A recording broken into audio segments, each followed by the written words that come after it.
And welcome back to the Kenny and JT show here on News Talk 1480 WHBC. I watched it. JT watched it on the Big Ten Network. But our guest, former Massillon quarterback, Ohio State quarterback, and now he's a big shot analyst with Letterman'sRow.com and on TV at ABC6 there in Columbus, Justin Zwick joining us. And he was there in person to check out the spring game. Justin, thanks for making time for us. Give us your thoughts on what you saw down there in the spring game.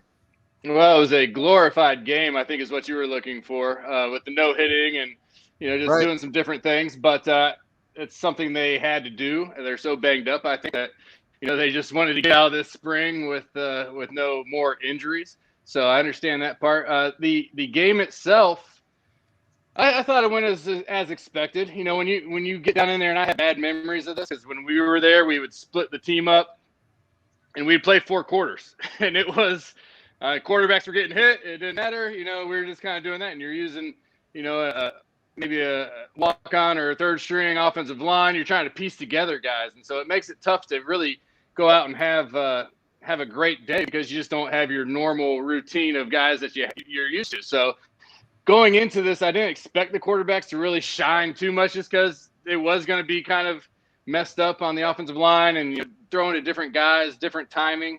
But I was impressed with all 3 of them. I left. I'll say this now. I left the stadium saying I think CJ is the starter, and Kyle McCord is going to be the backup. That's how I felt. I know it's only a spring game, but I thought CJ was doing everything. I thought he was doing the small things, where he was helping guys up, where he was carrying out his fakes, where he was at the line of scrimmage looking at the DBs, pointing at them, making those guys think they were going to go deep and then hitting them underneath on a little short route. He was messing with linebackers in the red zone. I just thought he had really good command and was just able to, because when you're in that stage and you're calling plays and you're getting to the line of scrimmage, you're not thinking of necessarily, when you're young, you're not thinking about all that extra stuff. Mm-hmm. You're thinking about, crap, what did I call in the huddle? What was this receiver going to do? Like, when you're young, you're thinking all that other stuff because you want to get the snap. What did I call it on? Is it on 1 or is it on 2? I can't, you're going through all that. So for him to have that confidence and have that about him, where you could see it in a spring game, like, okay, I got a good feeling from him. I'll just go to the next one. Jack Miller, I thought he played well. I thought he played with a lot of confidence. I thought he threw some balls that, man, it took some confidence to throw that ball. I can think of one. It was maybe a 3rd down. He was on the right hash, throwing all the way across field to the boundary. And I think it was number 12 of the defense kind of got up and got a ball on it, right? Where it looked like, ooh, man, that could have been a pick 6. That, to me, was a ball that he threw. He had confidence that he could get that ball there. It just didn't get there. He didn't have enough on it. Another one, he was able to, he was doing some good things, moving guys with his eyes and with his feet, coming back across the middle on a dig, just throwing it behind. So I saw a couple of those, which probably makes me feel that, he might be that odd guy out in this. And then when you saw the McCord kid throw, I mean, we knew he had a gun. He came out right away. Man, I'm going over the top. We got a chance here. That safety kind of peeked down at my crosser. I'm letting it fly. And I don't know if they had that plan for him to throw a deep one right away. I doubt they did for his first ball in the shoe, in the spring game. But, he saw it. He read the play and exactly what needed to happen. And when you have Garrett Wilson on the outside, or you have Chris Olave, who CJ threw a deep one to, they weren't the best of deep balls, but you have All-American receivers out there who make the play for you. And you expect, hey, he might not catch this, but he's going to make sure the other guy doesn't catch it. He's going to at least get it on the ground and make sure it's incomplete. So that's a short synopsis of what I kind of looked at those guys. I thought they all did good things, but those 2 that I mentioned, I felt like they maybe had a little step ahead. I guess my response to that would be, if you thought CJ gets the nod and could be the front runner to be the starter, what did you feel when you saw Haskins versus Joe Burrow? Oh, gosh, now we're going back a couple years here. I don't remember, to be honest. I don't remember that spring game. Gosh, it's been a couple of years, but I didn't know Dwayne at all. I called some of Joe's games, so I knew what Joe was, back then. I knew he was going to be a solid player. Yeah. I didn't know he was going to go on to have a career the best college quarterback career, in history, Right. he goes to LSU, but I knew he was a player. I knew it was one of those things where, gosh, you just at Ohio State, you have good players, and Right. you know Well, what? You might not be the guy. Is because I don't think the position is going to be won in that spring game, correct? No, 100%. And I say that's just how I felt walking away from the day. And it was the first time I had seen any of these quarterbacks throw the ball, because practice isn't open. You can't just go down. So I 100%, yes, it was a spring game. It was a weird spring game. There was no hitting.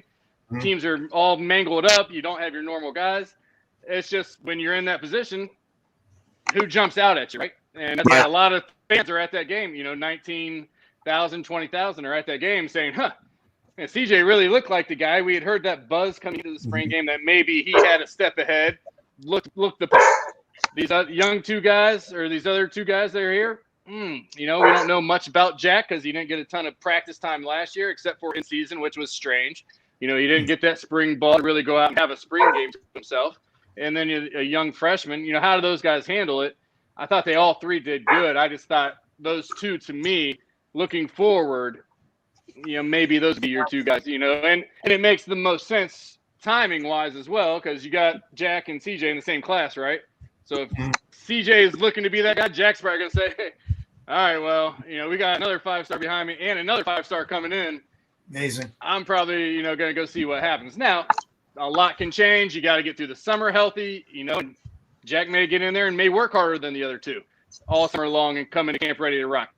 I imagine all three of those guys will be tied to the hip all summer long, but it's a great battle. I don't think you could go wrong if you chose any of the three to be your starter day one. Justin Zwick joining us here on the Kenny and JT show. We appreciate the former Ohio State quarterback spending some time breaking down the spring game, the quarterback battle. Redshirt freshman, true freshman, okay? First time since, the 50s or something, where the Buckeyes haven't had a quarterback that will win the job, have thrown a college pass, in their career, Justin. So go back to your freshman year. Take me back. I mean, what's going through your mind as you're trying to, win a job, learn the playbook, and one of these three is going to start as a freshman this season, right? So give me that as you went through it and what these guys are going through right now. Well, I'll never forget my freshman year. One of the first practices, where we have full pads on. I get, every day somebody in the quarterback room drew the short straw and had to go do inside drill, which is just the offensive linemen and running backs. You got the defensive linemen and linebackers. It's the most boring quarterback thing you can do because you're just handing the ball off, right? You're getting stepped on, blah, blah, blah. Freshman year, I remember going up to take a snap from Alex Stepanovich, who at this point in time, that line, they're all juniors and seniors, at Ohio State. They'd been there 4 or 5 years, grown men. I'll never forget taking that first snap as a freshman, like, holy, what? This is legit. Like, I can't see anything behind these guys. It is a brick wall up here. Like, this is the real deal. So that, as a freshman, that was like one of my first pad practices. Like, oh my gosh, this is real. It's not my buddy who's my same age. It's a grown man. It's tough to kind of get yourself in there. You just got to have that confidence, which everybody who plays college football does. Hey, I can be the guy. I'm going to come in here and just make it happen. But there is that little bit of, I'm sure when Kyle McCord got in the shoe, even though they probably practice in there, you get fans. Man, I'm about to be starting for this team over here. Like, this is kind of crazy. You just get that. The other guys have had it a little bit. They've been in the stadium. They've seen a couple games. They've been through practices. It'll hit you in the face. So it is kind of crazy to have 2 redshirt freshmen, and I don't even know, do you call them redshirt freshmen? Because that year technically doesn't matter, right? They get another 5 if they want. So, that's just what it is. But it's wild. The good thing I will say is, man, did they do a good job recruiting, because these quarterbacks, whoever you go with, you got 6 guys in the running back room that can play. You got 8 receivers that could play. We had a scrimmage on Saturday where you had Olave and Wilson make some plays, right? And then who else are we talking about in the receiver room? 2 true freshmen. You have Mecca and you have Harrison. And, like, those are the guys that stole the show, right? And it's like, I was doing my podcast today saying, isn't it strange? Like, last year, all we could do is talk about these freshman receivers that were coming in because they were just all highly rated. It was going to be amazing. We didn't get to see them, and we still had Olave and Wilson. And now we still have those guys, but we're talking about this Mecca and Harrison. And it's just like, wow, they've done such a good job surrounding their quarterback that, man, we're not gonna need these QBs to go out and win us the game. You're gonna run the ball, boom, play action over the top. You're gonna have a good deep ball. You're gonna have to make smart decisions. And we saw a little bit on Saturday, a lot of check downs, a lot of seeing downfield, coming back to the sideline to a 10-yard out, or coming down to where our back is, just getting rid of the ball, making the smart play. I think Ryan Day is going to have to really instill that in these guys. Hey, we don't need you to win the game for us in one throw. We need you to just make the right read, the smart play, keep the ball in our possession, and let these athletes around you just help you win us this game. Justin, let's take a look at the other side of the ball. Last year, pass defense was horrendous. A lot of the talk on Saturday was Jack Sawyer. He can get some pressure on the quarterback. Talk a little bit about number 33 and what you expect from the secondary. Well, number 33 kind of stole the show on Saturday. I mean, as far as, not being able to hit and do all that sort of thing as a defensive guy. But, man, he was coming off the edge tough. I think he's going to be a great player. But we also have to go back to he wasn't going against Aaron Mumford or Petit Frere, right? He wasn't going against an All-American tackle. So we got to kind of push the brakes there a little bit just because I don't know who he was going against the entire time, but it wasn't a high-end guy. So he's got he's a freshman. He came in jacked. I mean, he used that year that he didn't play to get in the weight room and get himself ready to run with the big dogs. So I'm excited about what he's going to bring to it. And he's got a whole summer to continue to build and continue to get with Larry Johnson and Zach Harrison, who's been there for a couple of years, take him under his wing. He's going to be fun to watch, a nice compliment to the guys that we have already. The secondary, I don't know, man. Linebacker, the back seven. We had a long snapper playing linebacker in the spring game because we had to have a body, right? Wow. I mean, you had four linebackers for both teams. It wasn't like, hey, our starters are out. Now we only have four. It was, hey, we got four linebackers that are going to play. And it's kind of crazy to think about how I just rambled off all the offensive guys that we have, and then on defense we're sitting here like, man, who do we play? You got some guys hurt. Mario McCall, didn't they move him to the secondary now? I think so. I think they're trying to do whatever they can to get some of their athletes that they have to get over in those positions. We're hampered by a couple injuries of linebackers that should be playing in this spring, which is just something that you're going to have to deal with. And we're hoping to get – we are getting a couple of cornerbacks are coming in this summer that didn't early enroll that might be able to help us. It's a crapshoot. You got Mario McCall moving over just to try and find a spot somewhere to play. Going from offense to defense, and I don't even know if it's the 7th or 8th year, 6th or 7th year, he's moving over. So they're trying to do different things. I just don't know that they have the bodies. And I hate to say it, but not the last 5 years, but something close to that. We had DB number one, first DB taken in the draft. How many years in a row? And we just kept having new guys, and it's like, this is insane. You can't keep this up. We might be to that point where we're kind of seeing that where it's hard to keep up that level of All-American first-round picks in the secondary. Maybe these guys over the summer working with coach will get it going, but that's one thing we don't talk about. The quarterbacks look good. Yeah. But they're going against our secondary, so that's not necessarily what you want, right? Sevyn Banks, so hoping he comes back healthy, right? Yeah. Hooker, we don't know. Sitting out. Hooker's not on the roster now because of a second, traffic issue, DUI. So we don't know if they're going to invite him back. So you've got a lot of question marks there. You may have some freshmen that come in and step in and play right away. And Kerry Combs is under the microscope too as the D coordinator because they were awful last year and exposed. Well, Alabama did that to almost everybody, but still to how easily they did it. Even when Devontae Smith went out with an injury, they continued to roll. So is it going to come down to, and Justin Zwick, our guest on the Kenny and JT show, is it going to come down to what Nick Saban said prior to last year that defenses don't win you championships anymore? You're going to have to outscore the opposition. Is that the way the Buckeyes and Ryan Day are going to have to do it? I don't think that's – I think they could if they get a quarterback who comes into himself and is feeling it, and they could score as many points as I think they want.